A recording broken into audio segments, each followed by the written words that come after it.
भाइयों और बहनों, कांग्रेस के हमारे कार्यकर्ता, प्रेस के हमारे मित्रों, आप सबका यहाँ बहुत बहुत स्वागत, नमस्कार।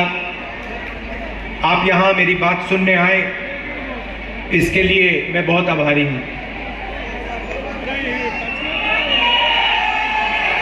देखिए, आपने बिल्कुल सही बात बोली। राजनीति में भारत जोड़ो यात्रा से पहले मोहब्बत शब्द का प्रयोग कोई नहीं करता था। सही बात है ना? तो भारत जोड़ो यात्रा का लक्ष्य यही था। ये देश जो है ये नफरत का नहीं है, ये मोहब्बत का देश है। और नरेंद्र मोदी ने, आरएसएस ने, कट्टरपंथियों ने पूरे देश में नफरत फैला दी। तो सबसे पहले बात समझने की यह है कि सबसे पहली लड़ाई नफरत के साथ लड़ाई है। इसीलिए हमने भारत जोड़ो यात्रा में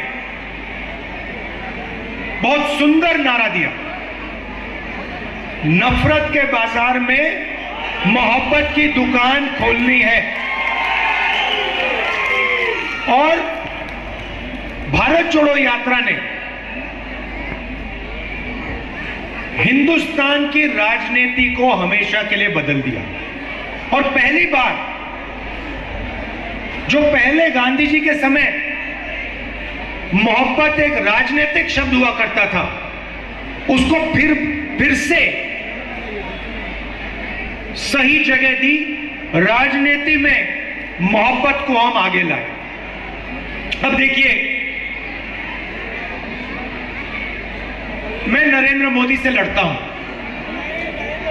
उनके दिल में जो नफरत है उससे लड़ता हूं, उनके क्रोध से लड़ता हूं। मेरे ऊपर 24 केस है, ठीक है, 24। एक असम में, गुजरात में, उत्तर प्रदेश में, बिहार में, महाराष्ट्र में, हर जगह मेरा कोई ना कोई केस है। कभी मुझे कोर्ट यहां बुलाता है, कभी वहां बुलाता है, कभी यहां ले जाते हैं। उसके बाद जेल का सेंटेंस हो गया। पहली बार डिफेमेशन के लिए 2 साल की सजा मुझे मिली, ठीक है। उसके बाद मेरी लोकसभा की सदस्यता रद्द कर दी। ये सब आप जानते हो ना। उसके बाद मेरा जो सरकारी घर था वो उठा के ले गए। मेरा जवाब भी आप जानते हो, मुझे आपका घर नहीं चाहिए, ले जाओ उठा के अपना घर, मुझे नहीं चाहिए ये घर। मेरा घर उस इमारत में थोड़ी है, मेरा घर हिंदुस्तान के करोड़ों गरीब लोगों के दिल में है। मुझे तुम्हारे घर की क्या जरूरत? तो ये मैंने बोला।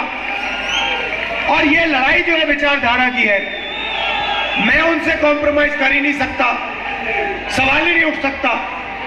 ना नरेंद्र मोदी मुझसे कॉम्प्रोमाइज करेगा, ना मैं उससे कॉम्प्रोमाइज करूंगा। विचारधारा की लड़ाई है। सालों से मेरा परिवार ये लड़ाई लड़ रहा है। जवाहरलाल नेहरू, इंदिरा गांधी, राजीव गांधी, सोनिया गांधी, मैं और प्रियंका। अब मैं आपसे सवाल पूछना चाहता हूं, मेरे ऊपर 24 केस, ओवैसी जी के ऊपर कितने केस? एक भी केस नहीं। मेरे ऊपर ईडी, सीबीआई, जो भी एजेंसी है वो 24 घंटा मेरा पीछा करते रहती है। ओवैसी जी के पीछे कौन सी एजेंसी है? ना ईडी, ना सीबीआई, ना इनकम टैक्स। खुला रास्ता दे रखा है नरेंद्र मोदी जी ने। तो सवाल उठता है कि ओवैसी जी पे एक भी केस क्यों नहीं? ओवैसी जी की सदस्यता रद्द क्यों नहीं हुई? ओवैसी जी का घर क्यों नहीं लिया गया? क्योंकि ओवैसी जी नरेंद्र मोदी की मदद करते हैं। सीधी सी बात, सीधी सी बात।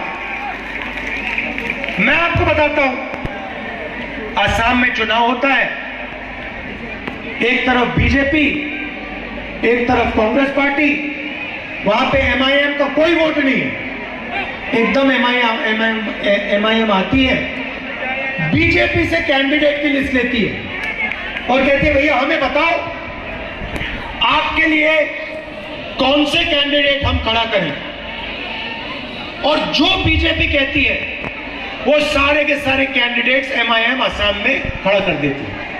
महाराष्ट्र में, असम में, राजस्थान में, मध्य प्रदेश में, छत्तीसगढ़ में, गोवा में, जहां भी ये कांग्रेस पार्टी को डैमेज करने का काम कर सकते हैं और बीजेपी की मदद करने का काम कर सकते हैं, ये हाजिर हो जाते हैं, खड़े हो जाते हैं वहां पे सामने, ऐसे सैल्यूट करते हैं, कहते हैं मोदी जी हमें बताइए कौन से कैंडिडेट देने, हम देते हैं, आपकी मदद करते हैं। तो ये लड़ाई हो रही है। देखिए मेरे दो लक्ष्य हैं। सबसे पहला लक्ष्य, बड़ा लक्ष्य जो मैंने आपको पहले कह दिया, मोहब्बत का देश है, देश में नफरत को मिटाने का मेरा पहला लक्ष्य। अब वो काम पूरा करने के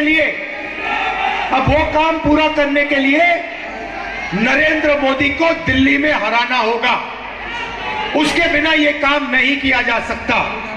और अगर हमें नरेंद्र मोदी को दिल्ली में हराना है तो तेलंगाना में केसीआर को पहले हराना होगा। भाइयों और बहनों, ये एक ही टीम है, ये 2-3 टीम नहीं है। यहां पे बीआरएस, बीजेपी और एमआईएम एक तीनों मिलकर काम करते हैं, तीनों मिलकर काम करते हैं। मुझे बता दो आपके चीफ मिनिस्टर पे कौन से केस हैं? सीबीआई है उनके पीछे, ईडी उनके पीछे, इनकम टैक्स डिपार्टमेंट उनके पीछे नहीं। सबसे भ्रष्ट सरकार चलाते हैं, मगर ना एमआईएम के पीछे, ना चीफ मिनिस्टर के पीछे कोई ईडी, कोई सीबीआई, कोई इनकम टैक्स डिपार्टमेंट नहीं। मुझे बताओ, चीफ मिनिस्टर का घर छीना इन्होंने, नरेंद्र मोदी ने, उनकी सदस्यता रद्द की, चीफ मिनिस्ट्री से हटाया? नहीं, बिल्कुल नहीं। लोकसभा में जाओ, 24 घंटा बीआरएस के लोग नरेंद्र मोदी की मदद करते हैं। जीएसटी में मदद की, नोटबंदी में मदद की, किसान बिल में मदद की, जमीन अधिग्रहण बिल में मदद की। ड्रामा चल रहा है। बीजेपी उनकी यहां मदद करती है, ये उनकी वहां मदद करते हैं, और एमआईएम जहां भी बीजेपी उनकी मदद करती है। इसीलिए तेलंगाना में कांग्रेस पार्टी को जिताना है, भारी बहुमत से जिताना है, और उसके बाद तेलंगाना के बाद दिल्ली में चुनाव है, दिल्ली में नरेंद्र मोदी को हराना है। ये दो लक्ष्य है। अब तेलंगाना में आपके चीफ मिनिस्टर ने दोराला सरकार चला रखी है, हम प्रजाला सरकार चाहते हैं। दोराला सरकार मतलब चुने हुए लोगों को पूरा का पूरा फायदा देना। किसी भी सरकार में 2-3 जगह से पैसा बनता है, 2-3 जगह सबसे ज्यादा भ्रष्टाचार होता है, शराब, जमीन और रेत। तीनों मिनिस्ट्रियां केसीआर ने अपने रिश्तेदारों को दे रखी। कालेश्वरम प्रोजेक्ट होता है, 1 लाख करोड़ रुपया तेलंगाना की जनता का चोरी हो जाता है। प्रोजेक्ट को बदल देते हैं, बढ़ा देते हैं पैसा। मैंने अपनी आंखों से जाकर प्रोजेक्ट देखा, खंभों पे बड़े बड़े क्रैक आ गए हैं, पूरा का पूरा बराज धंस गया है। इरिगेशन मिनिस्टर कौन? आपके चीफ मिनिस्टर। पैसा किसके जेब में गया? उनके जेब में गया। एक ही काम करते हैं, तेलंगाना की जनता से पैसा लूटते हैं। धारिनी पोर्टल कहते हैं कि कंप्यूटराइजेशन लाएंगे, उसके बहाने करोड़ों लोगों से जमीन छीन ली। 20 लाख लोगों से सीधा उन्होंने जमीन छीन ली, कंप्यूटराइजेशन किया, जो जमीन उनको अच्छी लगी ले गए, अपने मित्रों को, अपने रिश्तेदारों को दे दी। ये है इनकी सरकार। हमसे पूछते हैं कांग्रेस पार्टी ने क्या किया?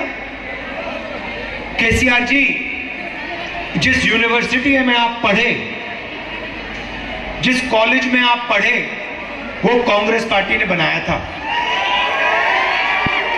जिन सड़कों पे आप चलते हो, वो कांग्रेस पार्टी ने बनाया। मेट्रो पे तो आप जाते नहीं हो, आप सिर्फ हवाई जहाज पे उड़ते हो, ऑटो में, मेट्रो में जाते नहीं हो। जिस मेट्रो हैदराबाद में मेट्रो किसने बनाई? कांग्रेस पार्टी ने बनाई, हमने बनाई। जिस एयरपोर्ट में आप हवाई जहाज से विदेश जाते हो, वो एयरपोर्ट आपने नहीं बनाया केसीआर जी, वो एयरपोर्ट कांग्रेस पार्टी ने बनाया। और जिस हैदराबाद से आप करोड़ों रुपए चोरी करते हो, उस हैदराबाद को इंटरनेशनल सिटी, दुनिया का सबसे मशहूर आईटी सिटी कांग्रेस पार्टी ने बनाया केसीआर जी। बात समझिए आप। अब आपका टाइम खत्म हो गया यहां पे, अब बाय बाय केसीआर का टाइम आ गया है। कुछ ही दिन में केसीआर जी की यहां पे बाय बाय हो जाएगी। और हमने 6 गारंटी दी है। दोराला सरकार को प्रजाला सरकार में बदलने वाली गारंटी। सबसे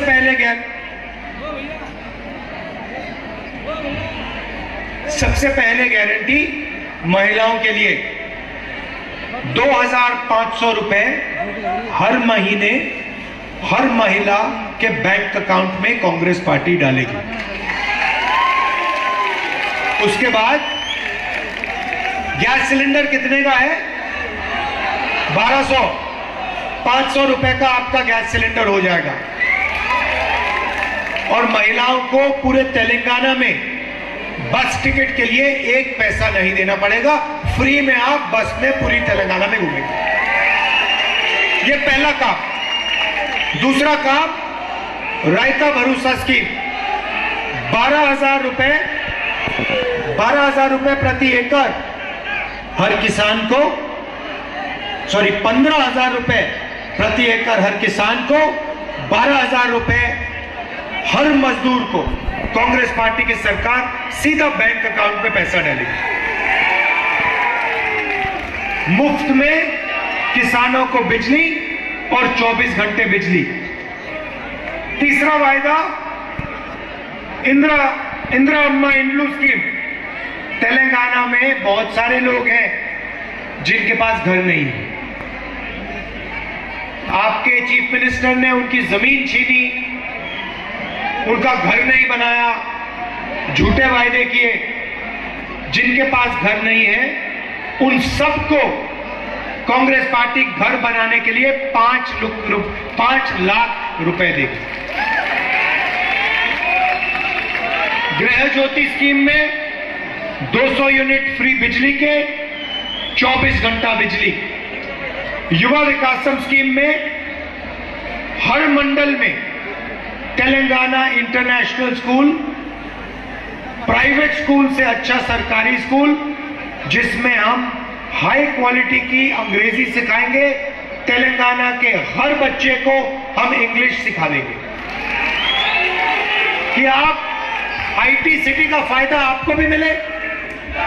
ये नहीं कि सिर्फ अदानी जी के बच्चों को आईटी सिटी का फायदा मिले, तेलंगाना के हर युवा को, हर बच्चे को आईटी सिटी का फायदा मिले, अपना बिजनेस चला पाए, फॉरेन टूरिस्ट से बात करे, फॉरेन कंपनीज में काम कर पाए।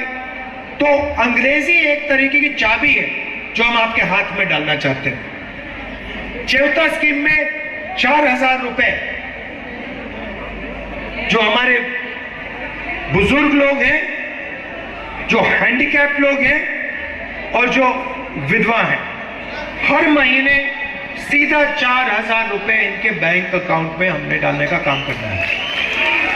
जो भी चीफ मिनिस्टर बनेगा, मैं साफ उसको एक बात कह दूंगा। मैंने सिद्धरमैया जी से बात बोली, बघेल जी से बोली, गेहलोत जी से, सुक्खू जी से, और वही मैं तेलंगाना के चीफ मिनिस्टर से कहूंगा। जितना पैसा केसीआर ने तेलंगाना के गरीब लोगों के जेब से निकाला है, उतना पैसा कांग्रेस पार्टी तेलंगाना के गरीब लोगों के जेब में वापस डालेगी। जितने रुपए उन्होंने चोरी किए, उतने हम उन्हीं लोगों को वापस डालेंगे, उनके जेब में वापस देंगे। भाई और बहनों, एक बात याद रखिए, हमारी लड़ाई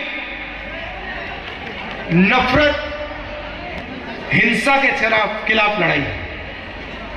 नफरत और हिंसा नरेंद्र मोदी और आरएसएस फैला रहे। ये लोग जो हैं, चाहे वो एमआईएम हो, चाहे वो केसीआर हो, ये बीजेपी की मदद करते हैं, देश में नफरत फैलाने लोगों की मदद करते हैं। इसीलिए सबसे पहले इनको यहां से हटाना है। पहले बीजेपी आई थी, आपने देखा होगा, तेलंगाना में छाती फैला के घूम रहे थे, देखा होगा।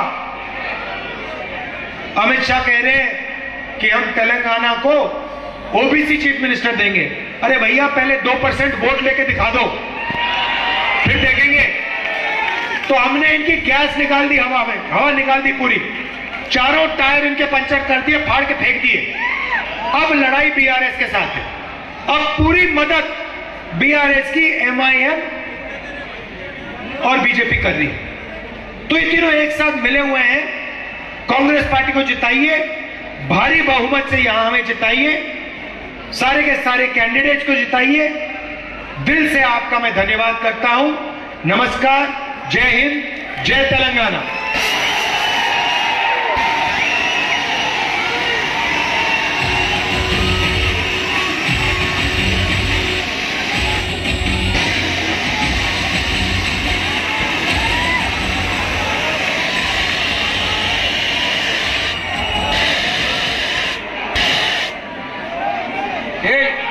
अभी आपके सामने मोहम्मद फिरोज खान साहब की